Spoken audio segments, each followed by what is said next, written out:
Aquel día, aquel día ni siquiera debería de haber conocido a Brioner. Iba a ir por la mañana con el señor Javier a un pequeño río, a una quebrada, como lo llaman ellos, cerca de Santa Clotilde. Una quebrada que llevaba un nombre similar a la quebrada de Wirinina o algo así. Pero el señor Javier amaneció borracho de esa mañana que habíamos quedado y no pudimos ir. Era un hombre mayor, con un aspecto para lo que yo estaba acostumbrado bastante esperpéntico, ¿no? Tenía su ojo derecho fuera de la cuenca. Pero no se lo habían quitado, ¿no? Era el globo ocular así blancuzco con algunos rasgos azules. Y bueno, en las comunidades así alejadas tampoco es extrañísimo ver a personas con problemas en la vista de ese tipo, aunque yo nunca había visto a nadie, ¿no? con el globo ocular salido, parecía Ojo Locomodio o un personaje de estos de Harry Potter.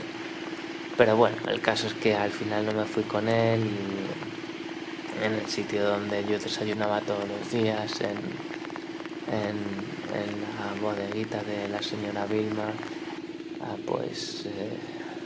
ella hacía un pollo frito fantástico y me comentó que tenía un vecino que me podía llevar a la quebrada para hacérmela conocer y allí podría medir tranquilamente los campos electromagnéticos y ese tipo de cosas. Ese señor pues se llama Brioner y había trabajado para Petroperú y otras empresas pues que sacaban, ¿no?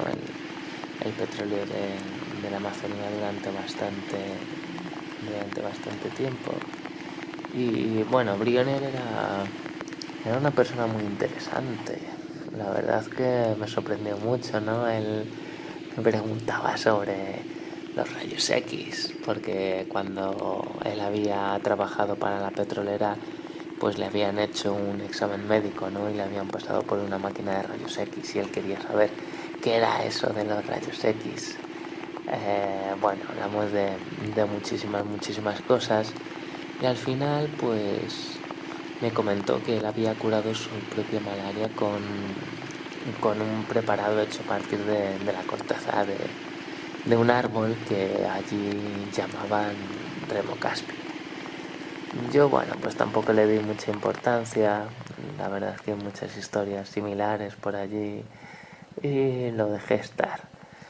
Pero pasamos la tarde pues navegando por la quebrada en la barquita que tenía Brioner, que la verdad es que estaba hecha pues una pena, ¿no? Las tablas estaban bastante podridas y el agua se colaba por las juntas. Pero sin embargo pues llevaba un remo muy bonito, ¿no? Un remo pues muy pulido, de líneas muy suaves y sobre todo, que fue lo que me llamó la atención, un remo de una sola pieza, porque si mirabas a la barca pues era una barca hecha con parches de madera, ¿no? Y de repente ese remo era como puro, era una cosa muy extraña. Vamos, que yo qué sé, ¿no? La barca a mí me recordaba a una barca de los orcos y el remo más similar a un remo que podrían haber llevado los elfos del Señor de los Anillos. Y nada, pues hablando con él, se fijó en que yo miraba mucho su remo y al final de la tarde me dijo: esto es remo caspi, Juanito, esto es remo caspi. Y yo le dije: pero el remo caspi no era el árbol con el que curabais la malaria. Él me dijo: sí, y también hacemos remos con él porque caspi significa palo. Entonces el nombre remo caspi significa palo de remo, es decir, el árbol remo caspi es el árbol con el que nosotros hacemos palos de remo. Siguiendo hablando del tema, le pregunté a Brioner que cómo es que habían hecho un remo de una sola pieza, ¿no?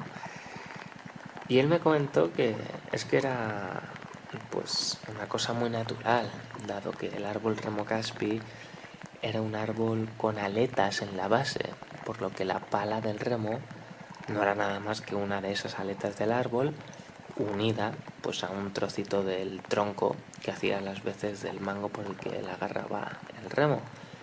Y entonces pues eso sí me sorprendió, ¿no? Porque aunque yo pues desconocía mucho sobre la malaria y cómo curarla, sí que había, vamos, sí que sabía que aquí en Europa utilizábamos la quinina y que eso salía del árbol de la quina, que es el árbol de hecho que aparece en el escudo de Perú. Y el árbol de la quina para nada tiene aletas en su base y vamos, que me quedé así un poco sorprendido y entonces le pregunté a Briones si podríamos ir a buscar el árbol y si él sabía cocinar ese preparado. Y me comentó que sí, pero que estaba lejos por el río Tambor. Y entonces pues al día siguiente nos subimos otra vez a esa barca tan cochambrosa que él tenía a las 6 de la mañana y bueno, pues como siempre, ¿no? En estos lugares de repente te llueve a muerte, de repente te hace un sol más intenso que la lluvia que había caído hacía 15 minutos, pero bueno, el caso es que llegamos al lugar donde estaban los árboles Remo Caspi y nada, pues cortó la corteza y pues volvimos a su pueblo y allí pues simplemente la hervimos en agua e hizo el preparado. Y bueno, en verdad todo esto fue por pura ignorancia mía, ¿no? Porque si hubiera sido botánico, habría sabido de sobra que el árbol Remo caspi ya estaba estudiado y que se conocía su uso para la malaria. Pero a mí me sonó como una cosa muy fantasiosa y diferente y dije, bueno, pues vamos a buscar ese árbol. Y pues me gustó mucho hacer ese pequeño viaje porque en realidad aunque tardásemos un día en llegar a donde estaban los árboles era un sitio cercano, lo que pasa que íbamos con un motor pequeño y me imaginé lo que Schultes y todos esos botánicos debían de experimentar cuando descubrían nuevas plantas, ¿no? Estuvo muy bien.